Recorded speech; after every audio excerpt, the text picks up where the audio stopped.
City న్యూస్కు స్వాగతం. Machilipatnam nursing కళాశాల శంకుస్థాపన ఏర్పాట్లను పకడ్బందీగా నిర్వహించాలని కలెక్టర్ రాజాబాబు సంబంధిత అధికారులను ఆదేశించారు. మచిలీపట్నం నర్సింగ్ కళాశాల శంకుస్థాపన ఏర్పాట్లు పకడ్బందీగా నిర్వహించాలని కృష్ణా జిల్లా కలెక్టర్ పి. రాజాబాబు సంబంధిత అధికారులను ఆదేశించారు. ఆయన ప్రభుత్వ వైద్య కళాశాలను సందర్శించి శంకుస్థాపన ఏర్పాట్లపై సంబంధిత అధికారులతో సమావేశం నిర్వహించారు. ఈ నెల 5వ తేదీన కేంద్ర ఆరోగ్య కుటుంబ సంక్షేమ శాఖ మంత్రి డాక్టర్ మన్సుఖ్ మాండవీయ వర్చువల్ విధానంలో నర్సింగ్ కళాశాల భవన నిర్మాణానికి శంకుస్థాపన చేయనున్నారని తెలిపారు. చక్కని ప్రణాళిక, నిర్దిష్టమైన కార్యాచరణతో ఈ కార్యక్రమం విజయవంతం చేయాలని ఆయన అన్నారు. ఈ సందర్భంగా కలెక్టర్ పి. రాజాబాబు కార్యక్రమం నిర్వహణకు అవసరమైన పలు సూచనలు చేశారు. విశాలమైన వేదిక ఏర్పాటు చేసి ఆకట్టుకునే అలంకరణకు ప్రాధాన్యత ఇవ్వాలన్నారు. కార్యక్రమం వీడియో చిత్రీకరణ చేయాలని సూచించారు. అలాగే వర్చువల్ శంకుస్థాపన కార్యక్రమాన్ని వీక్షించేందుకు డిజిటల్ స్క్రీన్లు ఏర్పాటు చేయాలన్నారు. ఆహ్వానితులకు స్వాగత నృత్యం మన సంప్రదాయాన్ని ప్రతిబింబించేలా ఉండాలన్నారు. అంతర్జాతీయ స్థాయిలో ప్రసిద్ధి చెందిన కూచిపూడి నాట్యానికి ప్రాధాన్యత ఇవ్వాలని నిర్వహణకు అవసరమైన సూచనలు చేశారు. ఈ సమావేశంలో కేంద్ర ఆరోగ్య కుటుంబ సంక్షేమ శాఖ పరిశీలకులు Dheeraj Kumar, RDO M Vani, nursing deputy director doctor Valli, ప్రభుత్వ వైద్య కళాశాల in charge principal doctor Ashalatha, DME అధికారి డాక్టర్ అనిల్ తదితరులు పాల్గొన్నారు. నవచైతన్య కళా సంక్షేమ సంఘం సేవలను మహిళలు సద్వినియోగం చేసుకోవాలని ఎంపీటీసీ బొప్పన భాను అన్నారు. నవచైతన్య కళా సంక్షేమ సంఘం సేవలను మహిళలు సద్వినియోగం చేసుకోవాలని ఎంపీటీసీ సభ్యులు బొప్పన భాను అన్నారు. అవనగడ్డ మండల పరిధిలోని కొత్తపేట శివారు గల తిప్పలపాలెం గ్రామంలోని ప్రభుత్వ పాఠశాలలో బాలకోటయ్య ఆధ్వర్యంలో ఏర్పాటు చేసిన ఉచిత కుట్టు శిక్షణను భాను ప్రారంభించారు. ఉచిత కుట్టు శిక్షణ ద్వారా మహిళలకు ఉపాధి కల్పిస్తున్న బాలకోటయ్యకు ఈ సందర్భంగా ఎంపీటీసీ సభ్యులు భాను కృతజ్ఞతలు తెలియజేశారు. మహిళలకు ఉచిత కుట్టు శిక్షణ శిబిరాలు ఏర్పాటు చేసి స్వయం ఉపాధి కల్పిస్తున్నందుకు అవనిగడ్డ మండల భారతీయ జనతా పార్టీ అధ్యక్షులు భోగాది చంద్రశేఖర్ ఆనందం వ్యక్తం చేశారు. అనంతరం దిరిశం బాలకోటయ్య మాట్లాడుతూ 4వ కుట్టు శిక్షణ కార్యక్రమం తిప్పపాలెంలో 30 మందితో ప్రారంభించినట్లు తెలిపారు. 5వ ఉచిత కుట్టు శిక్షణను మోదుముడి గ్రామంలో గ్రామానికి చెందిన బొత్సు విజయలక్ష్మి గృహం వద్ద ఈ నెల 5వ తేదీ మధ్యాహ్నం 2 గంటలకు ప్రారంభించనున్నట్లు వెల్లడించారు. మన ఈ స్కూల్కి బాధ్యత వహించి అన్ని విధాలుగా సహకరించిన మన సుబ్బారావు గారికి, ఇక్కడ మహిళలకి అందరికి కూడా పేరు పేరున నమస్కారాలు తెలియజేసుకుంటున్నాను. ముఖ్యంగా మన అవనిగడ్డలో పాత గ్యాస్ కంపెనీ రోడ్లో మాకు మెయిన్ బ్రాంచ్ ఆఫీస్ ఓపెన్ చేయడం జరిగింది సుమారు 3 నెలల క్రితం. అలాగే తర్వాత అక్కడ కూడా మహిళలకి ఒక బ్యాచ్ కుట్టు మిషన్ ట్రైనింగ్ ఏర్పాటు చేశాం. తర్వాత మత్స్యకారుల భవనంలో ఒక బ్యాచ్కి అక్కడ 45 మంది మహిళలతో అక్కడ కూడా ఒక కుట్టు మిషన్ ట్రైనింగ్ బ్యాచ్ ఏర్పాటు చేయడం కూడా జరిగింది. మళ్ళీ తర్వాత 7వ వార్డులో షాదీఖాన్లో 7వ వార్డులో కూడా అక్కడ మన తమ్ముడు మనకి అన్ని విషయాలుగా మాకు సహకరించి మన మండలానికి కోఆక్షన్ సభ్యులు రజీన్ బాషా గారి ఆధ్వర్యంలో కూడా అక్కడ ఏర్పాటు చేయడం కూడా జరిగింది. అలాగే ఇక్కడికి వచ్చేసరికి మన మహిళలు అందరూ కూడా నేనున్నాను ముందున్నానని మన అన్నపూర్ణమ్మ గారు బాధ్యత తీసుకుని ఇది మా గ్రామం మా ఊరు అని చెప్పేసి అన్నపూర్ణమ్మ గారు వచ్చి బాధ్యత తీసుకొని ఇక్కడ అందరినీ ఏర్పాటు చేసే మహిళలందరూ కూడా మన భాను గారి ఆధ్వర్యంలో సుబ్బారావు గారు భాను గారి సహకారం తీసుకొని అలాగే అన్ని విధాలుగా సహకరించుకొని ఈ మహిళలందరూ కూడా ముందుకు తీసుకొచ్చి ఏర్పాటు చేయడం జరిగింది. కానీ నేను ముఖ్యంగా మాట్లాడేది ఏంటంటే బాధ్యతగా ఎక్కడైతే మేము ఎన్ని బ్రాంచ్లు పెట్టాం చాలా బాధ్యతగా మహిళలు చాలా ముందుకొచ్చి చాలా ఇంట్రెస్ట్గా నేర్చుకుంటున్నారు.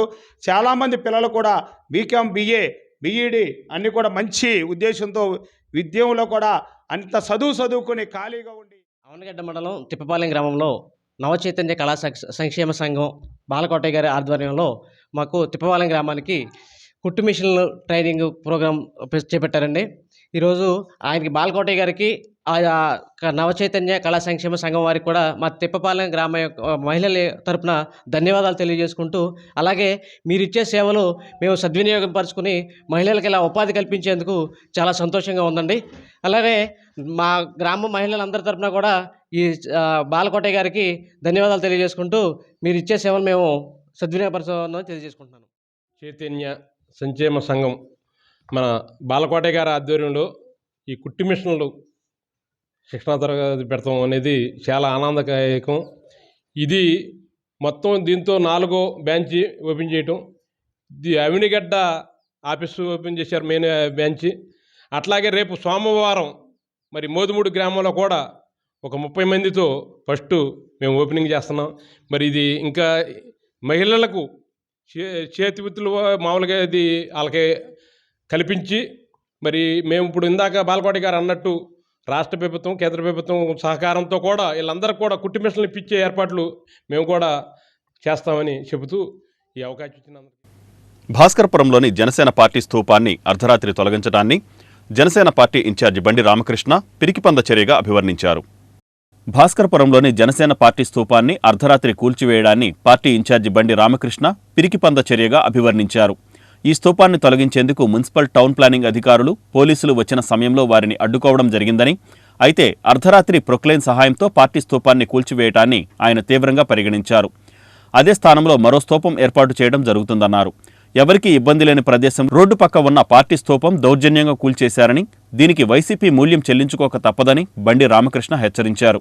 సీసీటీవీ ఫుటేజ్ ఆధారంగా పార్టీ స్థూపాన్ని కూల్చివేసిన దుండగులపై చర్యలు తీసుకోవాలని ఆయన డిమాండ్ చేశారు.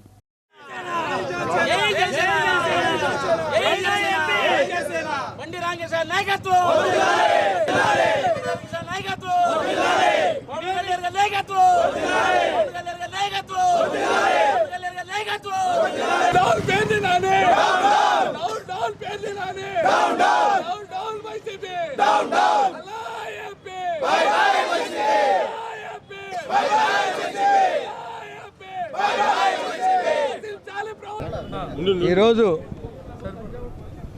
11వ వార్డులో కరుణాకర్ గారు, షాయిన్ శివ గారు అందరూ ఇక్కడ ఉన్న జన సైనికులు అందరూ కూడా కలిసి చిన్న దిమ్మ ఏర్పాటు చేసిన రోడ్డు పక్కమ్మట. ఆ దిమ్మని మన పడగొడతానికి మున్సిపాలిటీ అధికారులు వచ్చినప్పుడు మేము చెప్పాం, ఇది పద్ధతి కాదండి అని చెప్తే వాళ్ళు వెళ్ళిపోయారు. పోలీసులు వచ్చారు, అధికారులను మేము గౌరవిస్తాం, పోలీసుల్ని గౌరవిస్తాం, ఇది పద్ధతి కాదనుకున్నప్పుడు వాళ్ళు కూడా ఆలోచించి వెళ్ళిపోయారు. ఇవాళ రాత్రి దిమ్మను పడగొట్టి కుక్కలేని తీసుకొచ్చి మున్సిపాలిటీ అధికారులు చేసిన పనికి రేపొద్దున మూల్యం చెల్లించుకోక తప్పదు. ఎందుకంటే మేము ఒకళ్ళ జోలికి వెళ్ళాం, మా జోలికి వస్తే మాత్రం తగ్గేది లేదు, దేనికైనా సిద్ధమే. రేపే మేము దిమ్మ కొడతాం, ఎవరు వస్తారో చూసుకుందాం, మేము దాన్ని ఇవ్వాలో ఏం చేయాలో మేము చేస్తాం. మీ దిమ్మలు ఎలా కట్టుకున్నారు, మేము ఎప్పుడైనా మాట్లాడామా? మీరు ఎన్ని దిమ్మలు కట్టారు, ఊళ్ళో ఎన్నిసార్లు అడ్డంగా మీరు ఇల్లు నిర్మిస్తున్నారు, కొట్లు నిర్మిస్తున్నారు, ఎప్పుడైనా మాట్లాడామా? మీరు చేస్తున్న దుర్మార్గమైన పనులన్నీ తెలుసు, మీ పుస్తకాలన్నీ మా దగ్గర ఉన్నాయి, మామే చెప్తాం. కార్పొరేటర్లు ఏం చేస్తున్నారో, అలాగే నాయకులు ఏం చేస్తున్నారో, వాళ్ళ తనయుడు ఏం చేస్తున్నాడో ఇవన్నీ మాకు తెలుసు. ఇవన్నీ కూడా మేము అనవసరంగా కెలకడం ఇవన్నీ పద్ధతి మాట్లాడతా కాదు, ఒక సేవ చేయడానికి వచ్చాం రాజకీయాల్లోకి. ప్రజలకు సేవ చేయాలని మేము ఉన్నాం, కానీ గొడవలు పెట్టుకుంటా రాజకీయాలు రాలా. కానీ వాళ్ళు వచ్చి మమ్మల్ని కెలికారు, రేపు నుంచి ఏం జరుగుద్దో మీరే చూస్తారని చెప్పి జనసేన పార్టీ తరఫున వైసీపీ పార్టీ నాయకులకి హెచ్చరిస్తున్నాం. వైసీపీ నుంచి వీడి జనసేన పార్టీలో చేరుతున్నట్లు మాదివాడ రాము, కోసూరు నాంచారయ్య తెలిపారు. వైసీపీ నుంచి వీడి జనసేన పార్టీలో చేరుతున్నట్లు మాదివాడ రాము, కోసూరు నాంచారయ్యలు తెలిపారు. మచిలీపట్నం సిట్టింగ్ ఎంపీ వల్లభనేని బాలశౌరి వైసీపీకి రాజీనామా చేసి జనసేనలో చేరిన నేపథ్యంలో వైసీపీకి చెందిన మాదివాడ రాము, కోసూరు నాంచారయ్యలు వైసీపీకి రాజీనామా చేస్తున్నట్లు ప్రకటించారు. బాలశౌరితో పాటు తాము కూడా జనసేనలో చేరుతున్నట్లు వారు తెలిపారు. మచిలీపట్నం అభివృద్ధికి విశేష కృషి చేశారన్నారు. Port, medical college, fishing harbour వంటివి బాలశౌరి కృషి వల్లే వచ్చాయన్నారు. నేను బాలశౌరి గారు అడుగులేయాలనే ఆలోచనతో ముందుకెళ్తా ఉన్నాను. నేను కానీ, నా సోదరుడు నాంచారి కానీ, ఇంకా నాలి మాధవ్ కానీ, మా ఫాషా గారు ఈరోజు ఊళ్ళో లేరు, ఈయన ఫాషా గారు జామియా మసీదు ప్రెసిడెంట్ గారు కానీ వీళ్ళందరూ అందుబాటులో లేరు ఈరోజు. రేపు వస్తారు అందరూ కూడా కలిసి బాలశౌరి గారి అడుగేయాలనే ఆలోచనతో ఈ రోజున వైఎస్ఆర్సీపీ కాంగ్రెస్ పార్టీకి రిజైన్ చేస్తాను. ఎందుకంటే బాలశౌరి గారి అడుగులు వేయడానికి కారణం కూడా మీకు చెప్పాను. ఆయన ఎంత అద్భుతమైన బందర్ పోర్టు విషయంలో కానీ, మెడికల్ కాలేజ్ విషయంలో కానీ ఇలాంటి అద్భుతమైన మన ఆణిముత్యాలు ముసులు పెట్టడానికి అందరినీ అందించడానికి ముఖ్య కారకుడయ్యాడు ఆయన. అది ఎన్ని చెప్పుకున్నా, ఎన్ని బాదుకున్నా తనకు ఎదురటువంటి కష్టాన్ని వాడుకుని గొప్పలు చెప్పుకునే విధానంలో ఉన్నటువంటి ఇతను పేరు నాని భవిష్యత్తులో ఇవన్నీ కూడా ఎవరు ఎంత చేశారు, నువ్వు 3 సంవత్సరాల మంత్రిగా ఉన్నప్పుడు పోర్టు కోసం ఎక్కడైనా ఒక కాగితం పెట్టినట్టు కానీ, ఎక్కడైనా ప్రయత్నం చేసినట్టు ప్రూఫ్లు చూపించమంటున్నాం. లేదంటే బాలశౌరి గారు ఏమేమి పోర్టు కోసం ప్రయత్నం చేశాడు, ఎక్కడెక్కడ డేటులతో కూడా సహా మీకు ఇస్తాం. ఆయన ఏ పోర్టు కోసం ఏం కష్టపడ్డాడు, ఎక్కడ ఏం తీసుకొచ్చాడు, ఎక్కడ పర్మిషన్ తీసుకొచ్చాడు, లోన్ కోసం ఏ రకంగా ప్రయత్నం చేసి ఆ లోన్ శాంక్షన్లు తీసుకొచ్చి లెటర్లతో కూడా తీసుకొస్తాం. నీ ఏదైనా ఆధారాలు ఉంటే రోజు వెళ్ళి అక్కడ పూజలు చేస్తాను, ఫోటోలు చేసి మీటింగ్లు పెట్టి పోర్టు కాడ అడవుడు చేస్తూ ఉన్నావు కదా, నీ ప్రమేయం ఏముంది ఈ పోర్టు రావడానికి? 20 సంవత్సరాల బట్టి పోరాటం చేస్తున్న పోర్టు విషయంలో నీ ప్రమేయం ఏముందనేది కూడా మేము ప్రూఫ్లతో కూడా నీది ఉందా లేదా అనేది నువ్వు ప్రూఫ్ చేసుకోవాలా. మేము ఉందనే దానికి బాలశౌరి గారి విషయంలో ఏకైక మార్గం బాలశౌరి గారు అడిగేట బందరు చిరకాల మంచి తీర్చాడనే బలమైన ఇష్టంతో ఆయనతో అడుగులేటుగా ఇవాళ బాలశౌరి గారితోనే బందరు అభివృద్ధి అనేది జరుగుతుందనే ఆలోచనతోనే మేమందరూ కూడా ఆయనతో అడుగులు వేయాలనుకున్నాం తప్ప మా స్వార్థం కాదు. పదవి వచ్చిన రాకపోయినా మచిలీపట్నం దిగజారిపోతా ఉంది నానేటికి రాజకీయాల కపట హస్తాల్లోంచి బయటికి తీసి మచిలీపట్నాన్ని అభివృద్ధి పదవులు నడిపించాలంటే బాలశౌరి గారి నాయకత్వంలోనే ఉండాలనే ఏకైక ఉద్దేశంతో మేమందరూ కూడా అడుగులు అడిగేసి వెళ్తా ఉన్నాం. ఈరోజు వైఎస్ఆర్సీపీకి రాజీనామా చేసి హైకమాండ్కి లెటర్ పంపించాం, రాజీనామా లెటరు. రేపు పవన్ కళ్యాణ్ గారి సమక్షంలో మంగళగిరి ఆఫీసు దగ్గర మేము కండువాలు కప్పించుకొని జనసేన కోసం జన సైనికుల్లాగా పోరాడతాం. మాతో పాటు ఇప్పుడు మొన్న ఏబిఎన్లో ఏదో వచ్చింది, అది నిజం చేపిస్తాం. ఇప్పుడు బాలశౌరి గారు వస్తున్నారు, బాలశౌరి గారితో పాటు ఆ ఏబిఎన్లో రాశారు, ఒక్కొక్కళ్ళు వస్తారు. ఇప్పుడు కొంతమందికి అధికారులు ఉన్నప్పుడు కొద్దిగా భయపడుతుంటారు కదా, ఆ భయం లేకుండా వస్తారు, కన్ఫామ్గా వస్తారు. తీరతాం, జన సైనికుల్లాగా కష్టపడతాం, మళ్ళీ జనసేన పార్టీని ఇది చేస్తాం. దివి ప్రాంతంలో నిస్వార్థంగా సేవలందిస్తున్న తలసిల రఘుశేఖర్ పలువురికి ఆదర్శప్రాయుడని మాజీ ఉపసభాపతి మండలి బుద్ధప్రసాద్ అన్నారు. దివి ప్రాంతంలో నిస్వార్థంగా సేవా కార్యక్రమాలు నిర్వహిస్తున్న తలసిల రఘుశేఖర్ పలువురికి ఆదర్శనీయుడని మాజీ ఉపసభాపతి మండలి బుద్ధప్రసాద్ అన్నారు. నాగాయలంకలో సుదర్శి మానవతా సేవా సంస్థ ఆధ్వర్యంలో సీతారామయ్య చారిటబుల్ ట్రస్ట్ ఆర్థిక సహకారంతో నిర్వహించిన 37వ ఉచిత నేత్ర వైద్య శిబిరంను మండలి బుద్ధప్రసాద్ ప్రారంభించారు. ఈ సందర్భంగా సుమారు 10 సంవత్సరాల క్రితం సుదర్శి మానవతా సేవా సంస్థను ప్రారంభించి దివి ప్రాంతంలో దాదాపు 5,500 మందికి పైగా నేత్ర శస్త్రచికిత్సలు ఉచితంగా చేయించడమే కాకుండా మరణించిన వారి వద్ద నుండి దాదాపు 200 జతల కార్నియాలు సేకరించి ఎంతో మందికి కంటిచూపు రావడానికి కారకులయ్యారని సుదర్శి మానవతా సేవా సంస్థ నిర్వాహకులు రఘుశేఖర్ కన్నెగంటి నారాయణ సేవలను కొనియాడారు. శంకర నేత్ర వైద్యాలయం దివిసీమ ప్రాంతంలో చేస్తున్న వైద్య సేవలు అభినందనీయమని అన్నారు. ఈ కార్యక్రమంలో శీలం అశ్విన్ కుమార్, తలసిల నాని, నాగాయలంక మండల రెడ్ క్రాస్ అధ్యక్షులు భోగాది శివవిష్ణువర్ధన్, శంకర నేత్ర వైద్యాలయం ప్రతినిధి నాగబాబు, వైద్యులు తదితరులు పాల్గొన్నారు. నిజంగా అతను ఎంత శ్రమ పడతాడో, ఎంత కృషి చేస్తాడో నేను గమనించిన వ్యక్తిని. అంతేకాకుండా పేదల పట్ల వాళ్ళకి ఏదో ఒక సహాయం చేయాలని చెప్పి ఆలోచన చేసే వ్యక్తి. చాలామంది మనం ఏదో వేడుకలకి భోజనాలకి ఏర్పాటు చేసుకుంటాం, మిగిలిపోతాయి భోజనాలు. ఆ మిగిలిపోయిన భోజనాలన్నీ కూడా పేదవాళ్ళకి ఇవ్వాలని చెప్పి నాకు మొట్టమొదటి ప్రయత్నం చేసిన వ్యక్తి రఘుశేఖర్. ఇంట్లో పేర్చుకుంటూ ఉంటాం. అలాంటి వస్తువులన్నీ కూడా సేకరించి, అది బట్టలు కానివ్వండి, లేదంటే చెప్పులు కానివ్వండి, లేకపోతే ఆట సామాగ్రి ఏదైనా సరే, అన్నింటికి అక్కడ షెల్టర్లో పెట్టాడు కొంతకాలం. ఇప్పుడు జరుగుతుందో నాకు తెలియదు, కానీ అక్కడ పెట్టేవాళ్ళు అందరూ వాటిని తీసుకెళ్ళి పేదవాళ్ళందరికీ కూడా పంచేవాళ్ళు. చాలా వినూత్నమైన ఆలోచన. ఈ ఆలోచన నేను ఎక్కడ చూశానంటే జర్మనీలో చూశాను. జర్మనీలో రెడ్ క్రాస్ వారు పెద్ద పెద్ద పెట్లు పెడతారు రోడ్ల మీద. ఏంటివి అని చెప్పి అడిగితే, ఎవరైనా వాళ్ళు వాడుకున్న వస్తువులు ఇక వాళ్ళు ఉపయోగించుకున్నప్పుడు ఆ తీసుకొచ్చి ఆ పెట్టిలో పడేస్తారు. వాటిలో అన్నీ తీసి మళ్ళీ అవన్నీ కూడా శుభ్రం చేసి అవసరమైతే మళ్ళీ వాటిని కుట్టించి మళ్ళీ వాటిని పేదవాళ్ళకి పంపిణీ చేస్తారు రెడ్ క్రాస్ సంస్థ. అది నేను జర్మనీలో చూశాను. ఈడపల్లి శ్రీ సత్యసాయిబాబా మందిరంలో శ్రీ సత్యసాయి గాయత్రి తండులార్చన కార్యక్రమాన్ని నిర్వహించారు. ఈడపల్లి శ్రీ సత్యసాయిబాబా మందిరంలో శ్రీ సత్యసాయి విద్యా విభాగంచే శ్రీ సత్యసాయి గాయత్రి తండులార్చన కార్యక్రమాన్ని నిర్వహించారు. విశ్వశాంతికై విద్యార్థులందరూ ఆరోగ్యంగా ఉండాలని, ఆరోగ్యంగా ఆనందంగానూ ప్రశాంతమైన జీవితాన్ని గడపాలని, సద్బుద్ధులు సత్యనిరతి కలిగి ఉండాలని ఆకాంక్షిస్తూ రాష్ట్ర వ్యాప్తంగా ఈ కార్యక్రమాన్ని నిర్వహించినట్లు సమితి ఆధ్యాత్మిక సమన్వయకర్త సమయమంతుల వెంకట చెన్నయ్య గుప్తా తెలిపారు. ముందుగా ఎం కొండలరావు, గంగాభవానీ దంపతులు, సింధూజ, శ్రీమతి విశాలి, సాయి, గాయత్రి మాతకు ప్రత్యేక పూజలు నిర్వహించారు. వేదాధ్యయన విభాగ సమన్వయకర్త పాతూరి జ్ఞానేశ్వర శర్మచే వేదోక్తంగా గాయత్రి మాతకు పూజలు నిర్వహించారు. అనంతరం సమితి కన్వీనర్ శ్రీ పోతుకూచి ఆంజనేయ కుమార్ మాట్లాడుతూ, పిల్లలకి ఆరోగ్యం కోసం ముఖ్యంగా సకాలంలో ఆహారాన్ని తీసుకునే విధంగా ఉండాలని, అందుకు తండులార్చన నిర్వహిస్తున్నట్లు తెలియజేశారు. గుడివాడ సత్యసాయి సేవా సమితి ఆధ్యాత్మిక సమన్వయకర్త రవికుమార్ మాట్లాడుతూ, ఫిబ్రవరి 18 ఆదివారం గుడివాడలో శ్రీ సత్యసాయి శతరుద్రయాగం నిర్వహిస్తున్నట్లు తెలియజేశారు.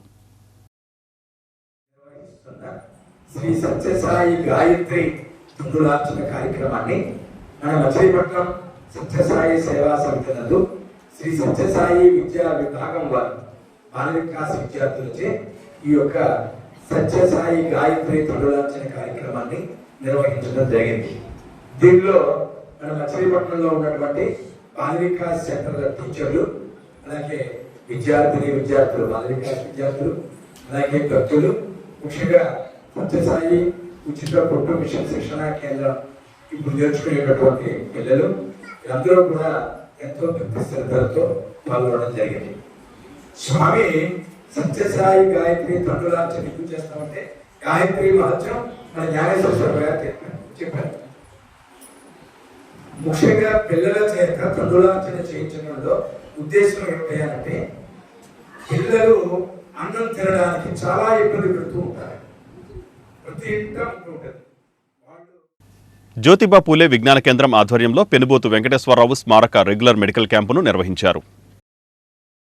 బుట్టాయిపేటలోని ప్రజారోగ్య వేదిక జ్యోతిబా పూలే విజ్ఞాన కేంద్రం ఆధ్వర్యంలో పెనుబోతు వెంకటేశ్వరరావు స్మారక రెగ్యులర్ మెడికల్ క్యాంపు నిర్వహించారు. ఈ క్యాంపులో బీపీ, షుగర్, ఫిట్స్, పక్షవాతం వ్యాధులకు పరీక్షలు జరిపారు. బీపీ, షుగర్, ఫిట్స్ మరియు పక్షవాతం ఉన్నవారికి రిపోర్టులను పరిశీలించి 2 నెలలకు సరిపడా మందులన్నీ 200 రూపాయలకు అందజేశారు. ఈ మెడికల్ క్యాంపులో Gopalam Sivanarayana, Kuppa Ramasastri, P Suresh Chandra Reddy, DRK Prasad, T Padmavathi, K Manasadevi, Ravi Srinivasarao, are Shankaranand తదితర వైద్యులు పలువురికి పరీక్షలు నిర్వహించారు. జ్యోతిబా పూలే విజ్ఞాన కేంద్రం కన్వీనర్ పి నాగయ్య, ఎండి యూనస్, కె జేజిబాబులు కార్యక్రమాన్ని పర్యవేక్షించారు. ఈ medical camp doctor Gopalam Sivanarayana గారి ఆధ్వర్యంలో పెనుబోతు వెంకటేశ్వరరావు స్మారక రెగ్యులర్ మెడికల్ క్యాంపు జరుగుతున్నది. ఈ క్యాంపు ప్రతి 2 నెలలకు ఒకసారి మొదటి ఆదివారం జరుగుతుంది. ఈ క్యాంపులో బీపీ, షుగర్, మూర్ఛ, పక్షవాతం వ్యాధులకు మాత్రమే చూడబడుతుంది. ఈరోజు 200 మంది రోగులు ఈరోజు వైద్య సేవలు పొందారు. ఈ క్యాంపులో doctor DRK Prasad, doctor Shankaranand, doctor Manasadevi, doctor ఈ వార్తలు ఇంతటితో సమాప్తం. నమస్కారం.